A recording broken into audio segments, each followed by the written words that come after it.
Do you think it's fine that you buy property, you buy a home, you own it outright free and clear, and yet you have to continue to pony up money to the government just for the courtesy of using your own property? Property taxes are going up for the first time in 16 years. But we were sitting here to make tough decisions. We really were. It's uncomfortable. Seminole County says it's necessary to raise property taxes more than 6.5%. It acknowledges the move is unpopular. Your eyes are bigger than your stomachs and our wallets. Every August, Florida property owners receive the most important document of the entire year, and 90% of us either throw it away or stick it in a drawer without reading it. That document is your trim notice, and it determines how much you'll actually pay in property taxes. But here's what most people don't realize. Hidden in this document could be thousands of dollars in savings that you are missing out on. With property taxes around the state shooting up 60% in the past 5 years alone, you can't afford to miss out on what I'm about to share with you. Today, I'm talking all about property tax mistakes that could cost you hundreds, even thousands of dollars in the state of Florida every single year, and you only have a limited amount of time to deal with these issues. I'm gonna show you exactly how to read this document, how to spot red flags, and exactly how to fight back when the county you live in gets it wrong. So listen, gang, I know when it comes time to talk about property taxes, you kind of glaze over, but when you're talking about potentially thousands of dollars coming out of your pocket, it becomes very important and really fast. But here's the thing about Florida. We obviously know that we don't have state income tax, but what you need to know is that many of these counties are making up for it on the backs of the property owners. And in reality, some counties in Florida have some of the highest property tax rates in the entire country. So when that trim notice shows up in your mailbox, you better believe it's worth your time to understand exactly what you're looking at. Because this isn't just another random government disclosure piece of paperwork that you can ignore. This document literally governs exactly how much you pay in property taxes for the entire year. And more importantly, you only get one chance to try and correct it if things are wrong on this document. So let's start with what exactly is the trim notice and what does it even stand for? Simply put, it's the truth in millage form. That's what trim means. It was created back in 1980 to make property taxes more transparent for those of us in Florida. The whole idea was that property owners should know exactly what they're paying for and where their money is actually going. Every single property owner in Florida gets one of these notices every year, and usually it's anywhere from mid to late August that this arrives in your mailbox. And listen, it doesn't matter if it's your primary residence, investment property, or commercial real estate, or even vacant land. If you own a property here in the state of Florida, you will get a trim notice. And here's what's critical to know. It's not a bill. You're actually going to see a phrase across it that says, "Do not pay. This is not a bill." It's going to be printed right on the document. But friends, don't let that fool you into thinking that is not important, because that's what people do. That's when they toss it. This notice is actually more important than your final tax bill because it's your chance to do something about the numbers before they actually become final. Think of it like a preview of coming attractions, except instead of a movie trailer, it's actually a preview about how much money is about to come out of your bank account. Now let's take a quick moment and walk through what you're actually looking at when you open up and look at this document. And I'm going to use real examples here so you can see exactly how this works in practice. The first thing you'll see is your property information, your name, your address, the parcel number, and the legal description of your property. You want to make sure all this information is correct because mistakes here can cause a lot of problems down the line. Next, you're going to see the current market value and what's called your assessed value for your property. The market value is what the county thinks your property could sell for in today's market. Assessed value is actually what they're going to tax you on, which might be different from market value depending on various exemptions and caps. Now here's where it gets interesting. If your property is your primary residence and you've actually filed for homestead on it, there's something called a Save Our Homes benefit. This actually limits how much your assessed value can increase each year to a maximum of 3% or to a rate of inflation, whichever is lower. So even if your property's home value went up by $100,000 this year, your assessed value for tax purposes might only go up 3%. And as I mentioned briefly, Florida enacted a new law which actually ties the rate of your homestead exemption to the CPI. So if inflation goes up, you get a little bit larger bump in how much your exemption actually covers. But if it's not your primary residence, we're talking if it's an investment property, commercial property, they can actually increase your assessed value by up to 10% per year until it catches up with market value. That's exciting. Now, one of the most important parts of your trim notice is the breakdown of where your money is actually going. This isn't just one big tax to the government. You see, your property taxes are actually split between multiple different taxing authorities. You'll see charges for the county general fund, the school district, the water management district, fire department, mosquito control, and sometimes good old special districts called community development districts, aka CDDs.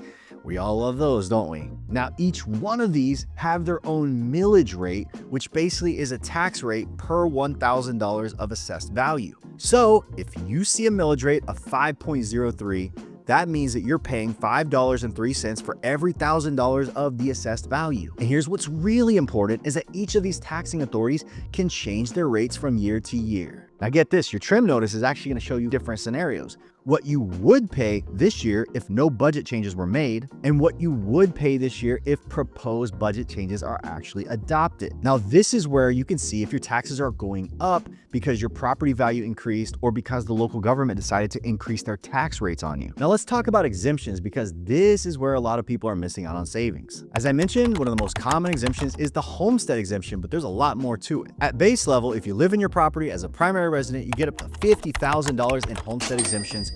Basically, lowers your assessed amount, the factor is less, so you pay less taxes. Now, the first $25,000 of the $50,000 applies to all taxes, but there are other exemptions too. For instance, senior citizens can qualify for additional exemptions. Disabled veterans can get exemptions. Widows and widowers can qualify for exemptions as well. And here's the problem, that sometimes these exemptions don't automatically show up on your trim notice. So maybe you qualified for a senior exemption, but forgot to apply for it. Or maybe you're a veteran, didn't know that you could get a property tax break, and this is your chance to review your trim notice and make sure you're getting every exemption that you're entitled to. Because if it's not on this notice, my friends, you're not getting the benefit. All right, so here's where things get really important. If you look at your trim notice and something doesn't seem right, you have options, but you have to act fast. You typically have anywhere from 25 days from when the trim notices were mailed to file a challenge. And you need to check because sometimes that window is a little larger. But the deal is if you miss that window, you're stuck with whatever the county has decided you're going to pay. Hey, it's me interrupting myself. Ready to make a move? Just one call, no hassle, put 23 years of experience and nearly 4,000 satisfied home sales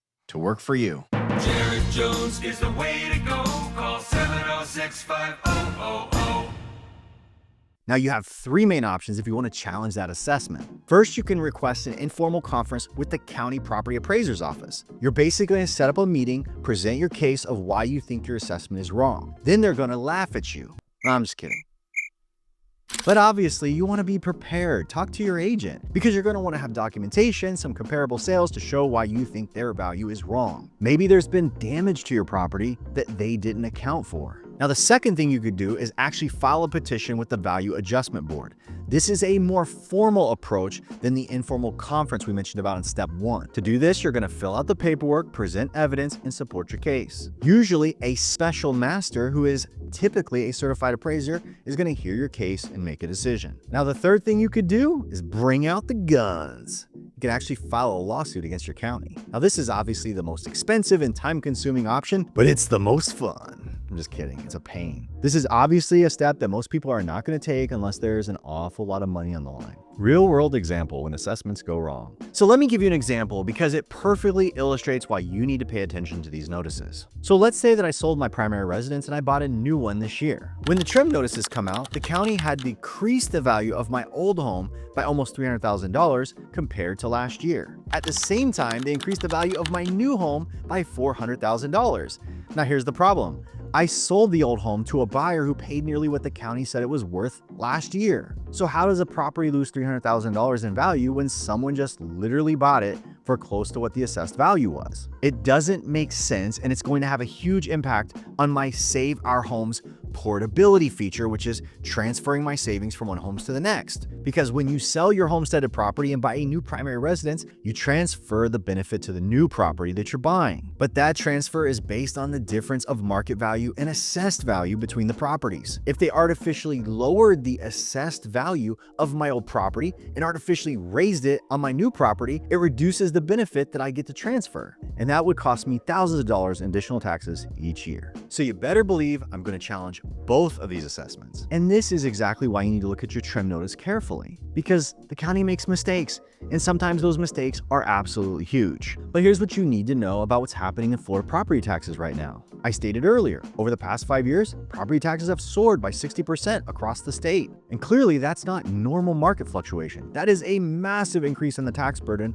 on the owners that live here. Now, part of this is because property values have increased dramatically. We saw a huge population boom that continues till now. Nearly 1 million people have moved here in just a few short years. That demand drives up our property values, in turn drives up our taxes. But it's not just about property values going up. This is a key point. Local governments have also been increasing their millage rates to fund schools, public safety, infrastructure, and storm recovery. So property owners are getting hit from both sides, not just higher property values, but higher tax rates, the actual factor that presents what they pay each year. Now, some counties are seeing slower growth compared to the peak, but we're looking at significant increases year over year. Counties like Miami-Dade saw property tax growth of 8.5% this year, which fortunately was down from the 10.7% it grew last year, but it's substantial. And what's concerning, on one hand, we have the governor saying, I want to eliminate property taxes, but on the other hand, there's many lawmakers saying they want to increase the tax burden across the state even higher. So we have to watch Tallahassee, because instead of getting tax relief, we might actually be facing the possibility of an increase in government spending,